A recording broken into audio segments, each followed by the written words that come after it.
এটাই করুন আর আমার সাথে ভালোবেসে বলুন, রাধা রাধা। আমরা সবাই নিজেকে স্বচ্ছ রাখতে চাই, শুদ্ধ রাখতে চাই, পবিত্র রাখতে চাই। আর দেখতে গেলে এটা হলো আমাদের কর্তব্যও বটে। এবার এটার জন্য আমরা কি না করি। যখনই আমরা সকালে উঠি তখন উঠেই আমরা দাঁত মাজি। দিনে যখনই আমরা সময় পাই কিছু সুগন্ধি খাদ্য খাবার চেষ্টা করি, যাতে আমাদের মুখ থেকে দুর্গন্ধ না আসে, বরং সুগন্ধ আসে। এই পা দুটো আমরা শুদ্ধ রাখার জন্য, পবিত্র রাখার জন্য যখনই আমরা বাড়ির বাইরে যাই পাদুকা পায়ে দিয়ে যাই, আর যখন ফিরে আসি আমরা জল দিয়ে পা ধুয়ে নিই। মনে রাখবেন, সেই ব্যক্তির মুখ হলো সব থেকে বেশি পবিত্র যে মুখ দিয়ে ঈশ্বরের নাম নেওয়া হয়, যার বাণী হলো অত্যন্ত শুভ, যা মানুষের পথ প্রদর্শন করে, যা মানুষকে শান্তি দেয়। যদি এই হৃদয়কে আপনি পবিত্র করতে চান, তাহলে মানবতাকে বুঝতে হবে, মানুষের দুঃখগুলিকে বুঝতে হবে, তবেই এই হৃদয় পবিত্র হবে। এই পা দুটো যদি আপনি পবিত্র করতে চান, তাহলে কোনো তীর্থস্থানে যান। ওখানে হয়তো আপনি জানেনও না যে কতজন সৎপুরুষ, কতজন মহাপুরুষ এসেছেন। তাদের চরণের ধুলো সেখানে পড়েছে, যা আপনার চরণ শুদ্ধ করে তুলতে পারে। যদি এই হাতগুলি আপনি পবিত্র করতে চান, তাহলে এই হাত দিয়ে শুভ কর্ম করুন, দান করতে শিখুন। আর যদি এই আত্মা আপনি পবিত্র করতে চান, একটাই বিকল্প আছে, প্রেম, শুদ্ধ নিঃস্বার্থ প্রেম। এই প্রেম বিতরণ করতে থাকুন, আপনি শুদ্ধ থাকবেন, পবিত্র থাকবেন। আসুন আমার সাথে ভালোবেসে বলুন, রাধা রাধা।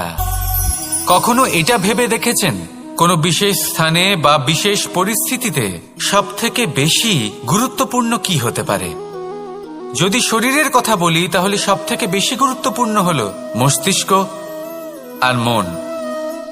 যদি ব্যবসার কথা বলি, তাহলে সবথেকে গুরুত্বপূর্ণ হলো ধন। রাজ্যের বিষয়ে কথা বললে সবথেকে গুরুত্বপূর্ণ হলো রাজা। আর সমাজের কথা যদি বলি, তাহলে সবথেকে গুরুত্বপূর্ণ হলো আমাদের গুরু। এবার এই সব গুরুত্বপূর্ণ কারণ এদের হাতেই সব থাকে।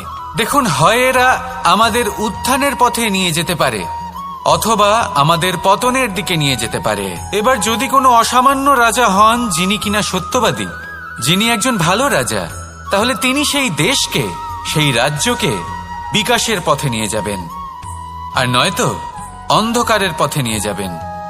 যদি এবার গুরুর কথা বলা হয়, তাহলে জেনে রাখুন, গুরু যদি শ্রেষ্ঠ হন, তাহলে সংস্কৃতির সর্বশ্রেষ্ঠ স্তরে উনি এই সমাজকে নিয়ে যাবেন। যদি গুরু পাখণ্ডী হন, লোভী হন, লালসাগ্রস্ত হন, তাহলে এই সমাজেও এই পাখণ্ডতা, এই লোভ, এই লালসাই প্রকাশিত হবে। ঠিক এইভাবেই জীবনে, মানুষের জীবনে প্রেমেরও এক গুরুত্বপূর্ণ স্থান রয়েছে। যদি মানুষের মনে প্রেম থাকে, তাহলে ধরে নিন সে জীবিত রয়েছে, আর যদি না থাকে, তাহলে সে মৃতই প্রায়। যদি রাধা কৃষ্ণের বিষয়ে কথা বলি, বলবো কৃষ্ণের জীবনে যদি রাধা থাকে, তাহলেই কৃষ্ণ হলো কৃষ্ণ। আর যদি রাধা না থাকে, তাহলে কৃষ্ণ হলো যে কোনো পশুরই সমান। আসলে পশু থেকে মানুষ হওয়ার এই যে যাত্রা, এর আধার হলো প্রেম। এই প্রেমকে মনে জাগ্রত করে রাখুন, আর আমার সাথে ভালোবেসে বলুন, রাধা রাধা। প্রেম, এই প্রেম আসলে কি? বেশিরভাগ মানুষই বুঝতে পারেন না, কিন্তু এটাতে তাদের কোনো দোষ নেই, কারণ তাদের কাছে প্রয়োজনীয় জ্ঞানই নেই। এবার প্রেমের বিষয়ে আজ আমি একটা ছোট্ট কথা বলতে চাই। আপনি দেখবেন, কিছু মানুষ যখন কাউকে ভালোবাসেন, তখন তাদের মনে হয় সেই ব্যক্তির ওপর ওনার অধিকার রয়েছে। এবার সেই অধিকারের বোধে ফেঁসে গিয়ে নিজেই ক্রুদ্ধ হয়ে বসেন, যে ও আমার কথা মনে করল না, ওর স্মৃতিতে আমার কোনো স্থান নেই, ও আমার সাথে কথাই বলতে ভুলে গেছে, ইত্যাদি ইত্যাদি অনেক কারণ হতে পারে। আমি আপনাকে একটা প্রশ্ন করি, এই যে স্মৃতিগুলি, এটাই কি ভালোবাসা? কখনোই নয়। প্রেম তো হলো সেই আবেগ, সেই বোধ, যা এক সুগন্ধিত ফুলের মতো আপনার জীবনকে, আপনার মনকে আনন্দিত করবে, প্রসন্নতার দ্বারা ভরিয়ে তুলবে। প্রেম হলো সেই বোধ। তাই যদি আপনি প্রেমকে বুঝতে চান তাহলে প্রেমের ভাবনাকে বোঝার চেষ্টা করুন। প্রেমকে যদি যাপন করতে চান তাহলে আবেগের দ্বারা যাপন করুন, স্মৃতির দ্বারা নয়। স্মৃতির কি আছে? আজ আছে, পরবর্তীকালে নাও থাকতে পারে। সময়ের সাথে এই স্মৃতি ফিকে হয়ে যেতে পারে, কিন্তু এই আবেগ তা চিরকাল মনের মাঝে থেকে যায়। তাই আসুন আর আমার সাথে ভালোবেসে বলুন, রাধা রাধা। রাজ্য, শাসন, সাম্রাজ্য, সংস্থাপনা, এগুলিকে সফল কখন বলা যেতে পারে? কোনো কোনো বুদ্ধিজীবী বলেন তখন যখন চারিদিকে শান্তি থাকে, কারোর মনে কোনো প্রশ্ন থাকবে না, শঙ্কা থাকবে না। কিন্তু আমার মনে হয় এটা অনুচিত। কোনো রাজ্যের পক্ষে বা কোনো শাসনকালে সবথেকে বড় সংকট তখন আসে যখন সবথেকে বেশি যোগ্য ব্যক্তি বা সবথেকে বেশি বিদ্বান ব্যক্তিও শুধু মুখদর্শক হয়ে বসে থাকেন। মনে প্রশ্ন আসতে থাকে কিন্তু জিজ্ঞেস করেন না, শঙ্কা উৎপন্ন হয় কিন্তু ব্যক্ত করতে পারেন না। এটা খুবই অনুচিত। এই যে প্রশ্ন, তা আসা খুব ভালো। এই প্রশ্ন অকারণে আসে না, কোনো সমস্যার কারণেই আসে। এই প্রশ্নের দ্বারা আপনি সেই সমস্যাগুলি দেখতে পাবেন যাতে আপনি এতদিন অনভিজ্ঞ ছিলেন। আর যত প্রশ্নের নিবারণ আপনি করবেন ততই আপনার রাজ্য, আপনার শাসন আরো শ্রেষ্ঠ হয়ে উঠবে। এই প্রশ্ন, এই শঙ্কা, এগুলো আপনাকে সমাধানের চূড়াতে অবশ্যই নিয়ে যাবে। সেই জন্য না প্রশ্ন করা অনুচিত, আর না শঙ্কা ব্যক্ত করা অনুচিত, আর না তিনি মূর্খ যিনি প্রশ্ন করেন, শঙ্কা ব্যক্ত করেন। তাই এনাদের কখনো দূরে করে দেবেন না, এনাদের নিজস্ব মতামত রাখতে দিন। যখন সবাই মিলে একমত হবেন তখন নিশ্চিত রূপে বলা যায় যে এই রাজ্য, এই শাসন, এই সংস্থাপনা সাফল্যের শিখরে রয়েছে। তাহলে আসুন আর আমার সাথে ভালোবেসে বলুন, রাধা রাধা। প্রকৃতি, নিয়তি কখনোই কারোর সাথে পক্ষপাত করে না, প্রত্যেককে জীবনদান দেয়, সমান সুযোগ প্রদান করে। এটা সেই ব্যক্তির উপরে নির্ভর করে যে সে কিভাবে তার থেকে লাভবান হয়ে উঠবে। তার নির্বাচনের উপর নির্ভর করে, তার দৃষ্টিভঙ্গির উপর নির্ভর করে যে সে কতটা ধনাত্মক বা কতটা নেতিবাচক। দুই ধরনের মানুষ হন। এমন কিছু মানুষ হন যারা প্রত্যেক পরিস্থিতি, প্রত্যেক সমস্যা এবং বিপদে সুযোগ খুঁজে বের করেন।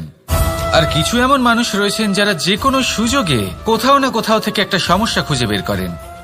এবার আপনি কি চান? আপনি সুযোগ চান, তাহলে সুযোগ পাবেন। আপনি সমস্যা পেতে চান, সমস্যা তো আপনি চাইলেই খুঁজে পাবেন। চয়ন আপনারই, যে আপনি কতটা ধনাত্মক থাকতে চান, কতটা নেতিবাচক থাকতে চান।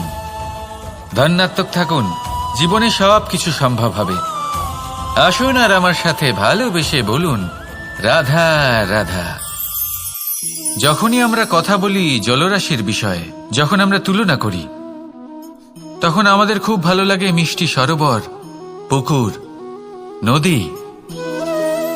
আর আমরা অপেক্ষা করে থাকি সাগরের জন্য, সমুদ্রের জন্য। কেন করি? কারণ এই সাগর, এই সমুদ্র, এ হলো অত্যন্ত বিশাল আর ভয়ানক। এর জলও কিন্তু নোনতা, যা আমরা পান করতে পারি না। কখনো ভেবে দেখেছেন এই সমুদ্রের অন্তরে এই নোনতা জল, এই নোনতা ভাব, এটা আসে কোত্থেকে?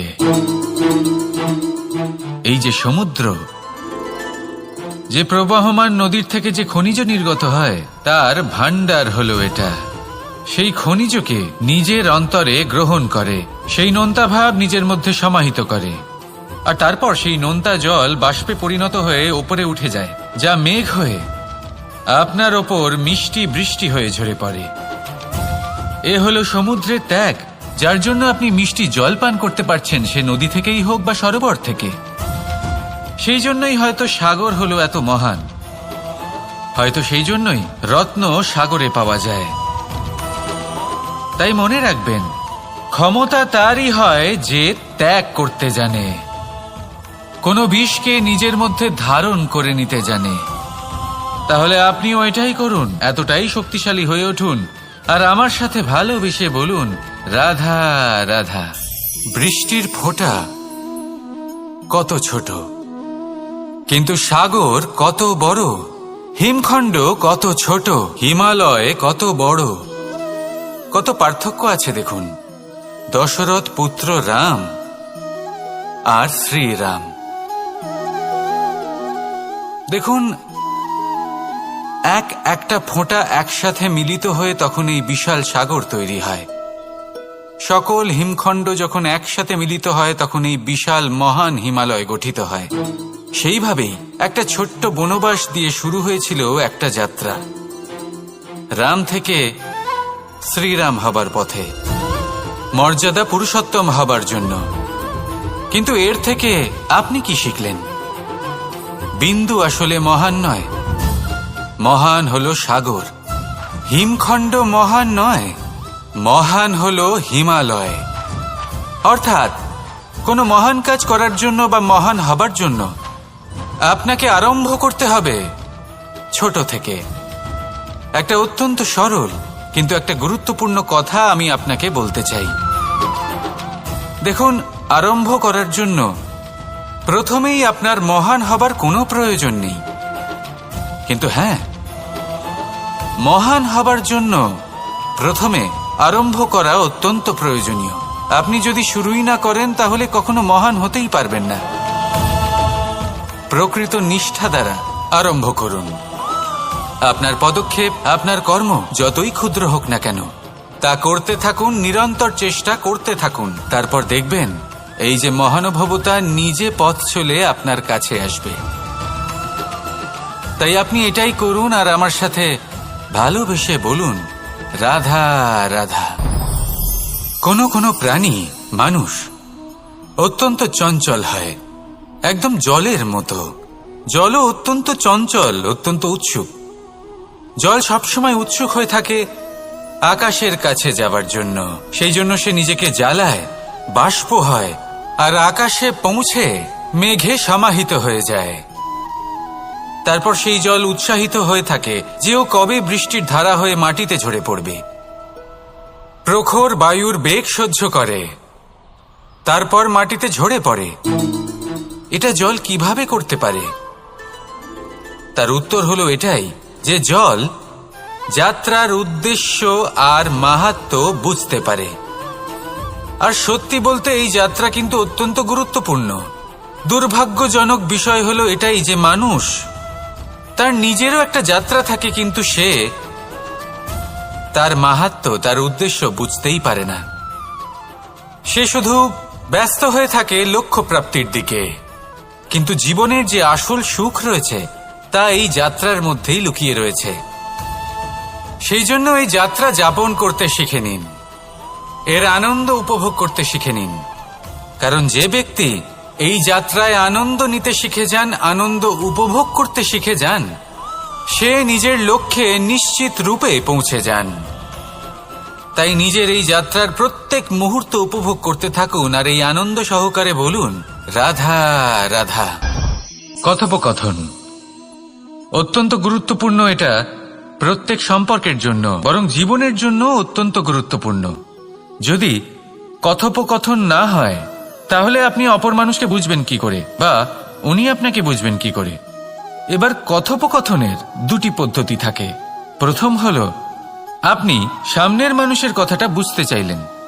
দ্বিতীয় পদ্ধতি, আপনি নিজের কথা সামনের মানুষকে বোঝাতে চাইলেন। বেশিরভাগ সময় এটা হয় যে এই কথোপকথন ঝগড়াতে পরিণত হয়। কেন এমন হয়? কারণ না আমরা নিজের কথা সামনের মানুষকে বোঝাতে পারি, না সামনের মানুষ আমাদের বুঝতে পারেন। এটা কেন হয়? কারণ আমরা সামনের মানুষের কথাটা শুনি, কিন্তু সেটা বোঝার চেষ্টা করি না, তাকে উত্তর দিতে চাই। জীবনে সামনের মানুষের কথা শুনুন তাকে বোঝার জন্য, দেখবেন সব ভালো হয়ে যাবে। কারণ যে কোনো প্রশ্নের উত্তর আর যে কোনো উত্তরের আরও একটা প্রশ্ন, এটা শুধুমাত্র ঝগড়া সৃষ্টি করে। বরং সামনের মানুষের কথা শুনবেন শুধু তাকে বোঝার জন্য, তার কথা বোঝার জন্য। এই কথোপকথন প্রেমকে জন্ম দিয়ে থাকে। তাহলে আপনিও এটাই করুন আর আমার সাথে ভালোবেসে বলুন, রাধা রাধা। অমৃত আসলে কি? আমরা সবাই জীবনে অমৃত লাভ করতে চাই, কিন্তু এই অমৃত আসলে কি? এ কি অমরত্ব লাভ করার কোনো মন্ত্র, নাকি সামনে এগোনোর কোনো পথ, নাকি অমৃত সেই রস যা অসুর আর দেবতারা সমুদ্র মন্থন করে লাভ করেছিলেন, নাকি সেই ওষুধ যা ঋষি মুনিরা ভ্রমণ করে খুঁজে বের করেছিলেন? অমৃত যদি কিছু হয় তাহলে তা হলো আশা। কখনো কোনো মাতাকে দেখুন, উনি নিজের সন্তানকে কত আগলে রাখেন, তার যত্ন নেন, তার পালন পোষণ করেন, এই আশা নিয়ে যে পরবর্তী জীবনে এই সন্তান খুব বড় কিছু করবে, ওনাদের খুব ভালোবাসবে। এবার আগামী দিনে কি হতে চলেছে তা আমরা জানি না, পর মুহূর্তে কি হতে চলেছে তা আমরা জানি না, আগামী মুহূর্তে আপনি জীবিত থাকবেন কিনা সেটাও আমরা জানি না। কিন্তু আমরা অনেক বছরের পরিকল্পনা বানিয়ে ফেলি, সেটা অবশ্য মন্দ নয়। দেখুন, জীবন যাপন করার এই আশা, এটাই ভবিষ্যতের আধার হতে পারে। তাই এই আশা হলো গুরুত্বপূর্ণ, তাই একে নিজের সাথেই রাখুন। কথায় আছে যে ব্যক্তি নিরাশ হয়ে পড়েন, যার মধ্যে কোনো আশা বাকি থাকে না, তিনি হয়তো বেঁচে আছেন কিন্তু একটা মৃত জীবন যাপন করছেন। তাই এই আশার সঙ্গ কখনো ত্যাগ করবেন না, একে চিরকাল নিজের সাথেই রাখুন। জীবন আনন্দময় হয়ে উঠবে, আর এই হৃদয় তা ভালোবেসে বলবে রাধা রাধা। মানুষের সবথেকে বড় শক্তি কি? তার বাহুবল, অর্জন করা ধন, নাকি তার পেছনে দাঁড়িয়ে থাকা তার সমর্থক বা প্রশংসকদের দল, নাকি ঈশ্বরের আশীর্বাদ? সেটা কি? মানুষের সবথেকে বড় শক্তি হলো একটাই, আর তা সকলের মধ্যে আছে,